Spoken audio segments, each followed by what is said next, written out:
देखो, मैं सिगरेट नहीं पीता, और जेब में लाइटर जरूर रखता हूं, धमाका करने के लिए। वो व्यक्ति जिसे शेयर मार्केट का बादशाह कहा जाता था, वो जिसे शेयर पर हाथ रख देता था, वो आसमान छूने लगता था। लोग उस पर भरोसा करते थे और उसकी देखा देखी शेयर खरीदकर मुनाफा कमाते थे। लेकिन ये बाद में पता चला कि ये बंदा तो बहुत बड़ा घोटालेबाज है। और वो जब घोटाला करते हुए पकड़ा गया तो उसने सीधे सीधे तत्कालीन प्रधानमंत्री पर रुपए लेने का आरोप लगा दिया। उस समय की तत्कालीन सरकार ने उसके इस आरोप का खंडन किया, लेकिन प्रधानमंत्री की तरफ से उस आदमी पर भी कोई केस नहीं किया गया। बात आई गई हो गई। लेकिन आखिर क्या था ये बड़ा घोटाला और कैसे ये बंदा दलाल स्ट्रीट के शेयर को ऊंचाइयों पर पहुंचा देता था? हमारे इस वीडियो में आखिर तक बने रहिएगा। हम लेकर आए हैं हर्षद मेहता के घोटाले की पूरी कहानी। हम बात कर रहे हैं शेयर मार्केट के घोटालेबाज हर्षद मेहता की।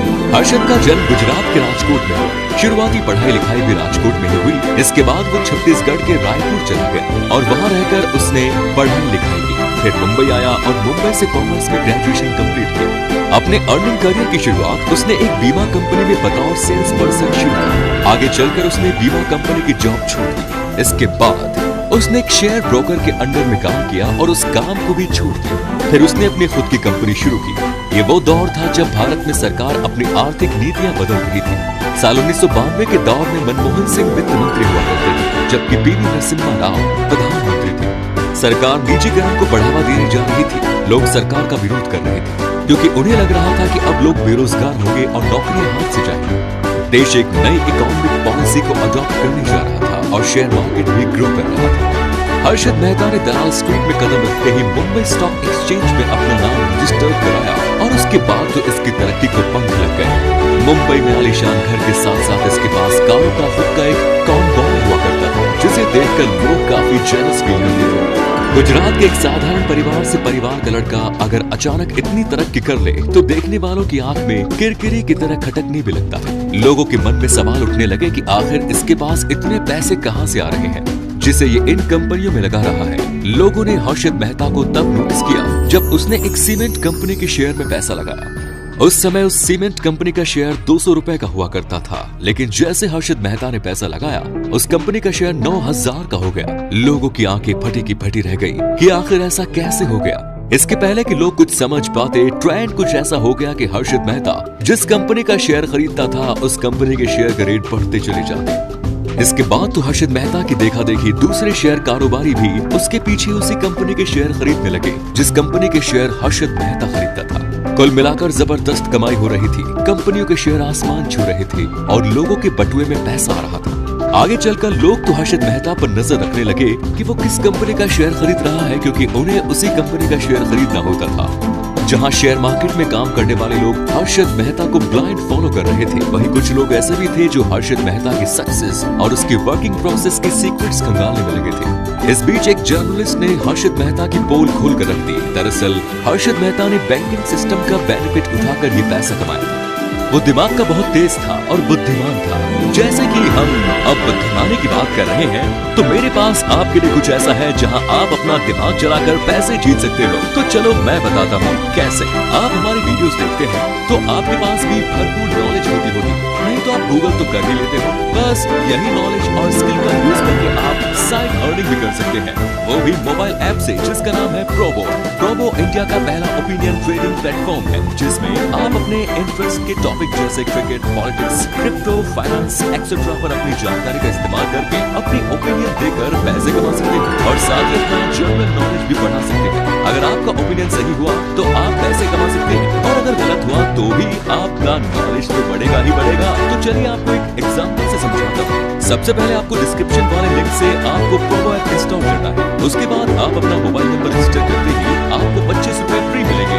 जैसे मैं अपने फेवरेट टॉपिक का क्वेश्चन सर्च करता हूँ, Who will hit more sixes in the Indian T20 League 2022? Nitish Rana versus Faf du Plessis. इसको लेकर आपको अपना ओपिनियन देना है। सिंपल, यस और नो फॉर्म। अब मुझे लगता है कि नीतीश ज्यादा सिक्सेस मारेंगे T20 लीग में, तो मैंने उस पे बिड किया। अगर ये सही होता है तो मैं इससे पैसे कमा लूंगा। प्रोबो पर 1000+ क्वेश्चंस है। मुझे कमेंट पर अपने क्या चूज किया वो बताइए अपने रीजन के साथ। और अगर आप अपने ओपिनियन को लेकर काफी कॉन्फिडेंट हैं तो प्रोबो ऐप पर थोड़े पैसे ऐड करिए और आंसर का क्वांटिटी बढ़ाकर अपना ओपिनियन दीजिए ताकि आपको डाउट प्रॉफिट हो। जीते हुए पैसे को आप इजीली यूपीआई या फिर पेटीएम वॉलेट पर विड्रॉ कर सकते हो। लोग यहाँ पर हर दिन 5000 रुपए कमा रहे हैं, तो आप भी फ्री का ज्ञान बांटना बंद करो और प्रोबो ये सही ओपिनियन देकर पैसे कमाओ। मेरे डिस्क्रिप्शन लिंक से आपको 25 रुपए बोनस मिल जाएगा, जिससे आप प्रोबो ऐप पर ट्रेड कर सकते हो। तो जल्दी से डिस्क्रिप्शन पर दिए हुए लिंक से प्रोबो ऐप डाउनलोड करो। दरअसल होता ये था कि दो बैंकों के बीच अगर किसी एक बैंक को नकद की जरूरत पड़ती थी तो वो दूसरे बैंक से उधार ले लिया करता था और ये उधार 15 दिन के लिए मिला करता था। इसके बदले में दूसरा बैंक उतने ही पैसे का एक बॉन्ड पैसा देने वाले बैंक को दिया करता था। लेकिन एक्चुअल में इसका सिस्टम ये था कि पैसों का लेन देन तो होता था, लेकिन बैंक के बॉन्ड उसके पास ही रहते थे और एक पर्चे में उधार ली जाने वाली रकम लिख करके दे दी जाती थी। कुल मिलाकर पैसों के बदले बॉन्ड रखने की बजाय पर्चे का चलन हो गया और ये लेन देन बैंकों के बीच आपस में कुछ ज्यादा ही कैजुअल हो गया। और इस बात की जानकारी हर्षद मेहता को लग गई थी, तो सबसे पहले उसने दो छोटे बैंकों को चुना और उनके अधिकारियों से बेहतर रिलेशन बनाकर 15 दिन के लिए पैसे लेने लगा। वो 15 दिन के लिए पैसे लेता, शेयर मार्केट में लगाता और बाकायदा 15 दिन का इंटरेस्ट देकर वो पैसा बैंकों को वापस करता था। काम करते करते उसने बैंकों का एक भरोसा उसने जीत लिया। इसके बाद उसने यही काम SBI बैंक के साथ भी किया। बैंकों के अधिकारियों को भी लगा इसमें कोई बुराई नहीं है। वो 15 दिन के लिए पैसे लेता और समय पर ब्याज समेत सारा पैसा लौटा भी देता था। लेकिन कानूनी तौर पर ये इलीगल है। बैंक किसी को भी 15 दिन के लिए लोन नहीं देते हैं, खासतौर से एक आम इंसान को तो 15 दिन के लिए तो लोन बिल्कुल नहीं देता। लेकिन हर्षद मेहता बैंक से लोन लेकर जिस कंपनी के शेयर खरीदता था उसके शेयर के भाव बढ़ जाते थे और हर्षद मेहता इसका फायदा उठाता था। दरअसल उस समय भारत में आर्थिक सुधार का दौर चल रहा था। सरकार अपनी नीतियां बदल रही थी, जिसके चलते कंपनियों के शेयर भी आसमान की ऊंचाइयां छू रहे थे और हर्षद मेहता इस बदलाव का जबरदस्त फायदा उठा रहा था। सीमेंट फैक्ट्री के 200 रुपए के शेयर जब 9000 में बिके तो हर्षद मेहता को एक शेयर पर 8800 रुपए का फायदा हुआ। इसी तरीके से दूसरे भी कंपनियों के शेयर जब ऊंचाइयां छूने लगे तो इसका फायदा भी हर्षद मेहता को। अब वो कॉलम लिखने लगा, दूसरों को भी शेयर मार्केट में पैसा लगाने के लिए एडवाइस देने लगा। अब क्योंकि वो खुद सफलता की सीढ़ियां चढ़ रहा था, इसलिए उसके पीछे भी सीढ़ियां चढ़ने वालों की लाइन लग गई। लोग हर्षद मेहता पर ब्लाइंड फेथ करने लगे। लेकिन एक जर्नलिस्ट के दिमाग में जब ये बात आई कि आखिर ये शेयर मार्केट में लगाने के लिए पैसा लाता कहां से है, तो उसने खोज में शुरू की और अपने इन्वेस्टिगेशन में उसने बैंक की कहानी पता कर ली कि ये इलीगल तरीके से बैंकों से 15 दिन के लिए लोन लेता है, फिर उसे शेयर मार्केट में लगाता है। हालांकि विंटर सारा पैसा लौटा देता है, लेकिन ये तो है गैर कानूनी।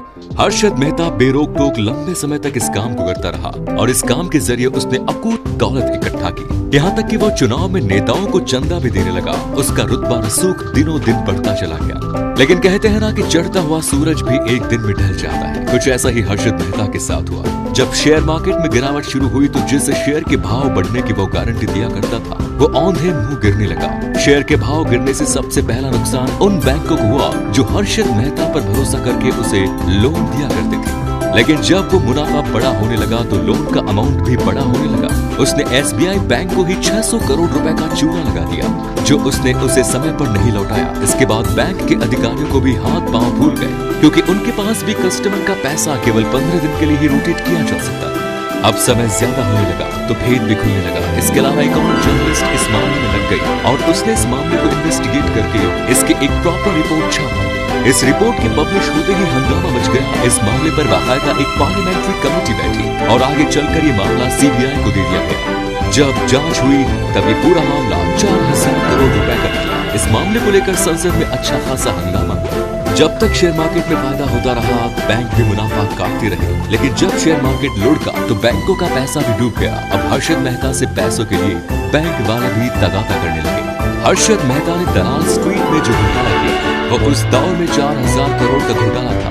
जब उसका स्कैम सामने आया तो उसने एक प्रेस कॉन्फ्रेंस ऑर्गेनाइज की और उस प्रेस कॉन्फ्रेंस में बताया कि उसने आंध्र प्रदेश चुनाव के दौरान प्रधानमंत्री PV नरसिम्हा राव को पूरे 1 करोड़ रुपए दिए हैं। उसने 67 लाख रुपए एक बार में और 35 लाख रुपए दूसरी किस्त में दूसरे दिन दिए। उस समय देश में कांग्रेस की सरकार थी। कांग्रेस ने इस बात का विरोध किया और हर्षद मेहता के आरोप का खंडन भी किया। लेकिन लेकिन मजे की बात यह है कि यदि आरोप झूठा था तो कांग्रेस के प्रधानमंत्री ने इस व्यक्ति पर किसी तरह का कोई केस क्यों नहीं किया और न ही उसके इस बयान के आधार पर इस मामले में कोई आगे कार्रवाई की। हालांकि इस बात का कोई सबूत भी नहीं मिला था कि प्रधानमंत्री पीवी नरसिम्हा राव ने हर्षद मेहता से पैसे लिए। ये बात भी सामने आई कि हजारों लोगों के पैसे शेयर मार्केट में हर्षद मेहता की वजह से डूब गए, क्योंकि जिन शेयर में हर्षद मेहता ने पैसे लगाए थे उसकी देखा देखी वो लोग भी उसी शेयर में पैसा लगाया करते थे। शुरू में तो उन्होंने काफी मुनाफा कमाया, लेकिन जब घाटा हुआ तो समझ लीजिए कि सभी को जोर का झटका बहुत धीरे से लगा।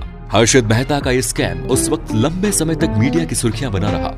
हर्षद मेहता ने अपनी जिंदगी में जो किया उसकी वजह से बड़ी ही क्रिटिकल सिचुएशन उसके सामने आ गई और यही सिचुएशन उसकी मौत के लिए जिम्मेदार भी रही। ठाणे जेल में बड़ी रहस्यमय परिस्थिति में उसकी मौत हुई थी, लेकिन हम उन तमाम सिचुएशन पर बात कर रहे हैं जो हर्षद मेहता की मेंटल कंडीशन को सेंटिमेंटल बना देती है। इतना बड़ा घोटाला सामने आने के बाद हर्षद मेहता को गिरफ्तार करके मुंबई के ठाणे जेल में रखा गया। अपने आप को शेयर बाजार का एक्सपर्ट बताने वाले हर्षद मेहता का तिलिस्म अब टूट चुका था। अब शेयर मार्केट का बूम पीरियड खत्म हो गया था और अब मार्केट डाउन होने लगा। अब हर्षद मेहता के सभी प्रेडिक्शंस फेल होने लगे। जिन बैंकों से उसने इलीगल तरीके से पैसा लिए रखा था अब वो उसे लौटाने की स्थिति में नहीं रहा, क्योंकि उसके वो पैसे शेयर मार्केट में डूबते ही जा रहे थे। जो लोग हर्षद मेहता पर ब्लाइंड फेथ करते थे अपना ढेर सारा रुपया उन कंपनियों के शेयरों पर लगाते रहे जो हर्षद मेहता ने प्रेडिक्ट किए थे, उनके भी पैसे डूबने लगे। 31 दिसंबर साल 2001 की रात हर्षद मेहता ने अचानक सीने में दर्द की शिकायत की। उसे तत्काल सिविल हॉस्पिटल ले जाया गया और वहीं उसकी मौत हो गई। उसकी मौत का जो कारण बताया गया वो माइनर हार्ट अटैक था। दरअसल हर्षद मेहता की वजह से बैंक के वो अधिकारी और कर्मचारी बुरी तरह फंस चुके थे जिन्होंने हर्षद मेहता पर भरोसा किया था। उन्होंने बैंक का पैसा हर्षद मेहता को शेयर मार्केट में लगाने के लिए दिया, जो कि इलीगल था। अब इन पैसों को लौटाने की स्थिति में ना तो हर्षद मेहता था और ना ही बैंक के ये कर्मचारी अपने पर्सनल फंड से इतने सारे रुपए को लौटा सकते थे। ये कुछ ऐसी क्रिटिकल मेंटल कंडीशन थी जो उस समय हर्षद मेहता की मेंटल हेल्थ के लिए बहुत ही नेगेटिव थी। केवल 47 साल की उम्र में इस घोटालेबाज ने दुनिया को अलविदा कर दिया। तो आपको ये वीडियो कैसा लगा हमें कमेंट बॉक्स में जरूर बताइए। मिलेंगे नए वीडियो में, तब तक के लिए जय हिंद, जय भारत।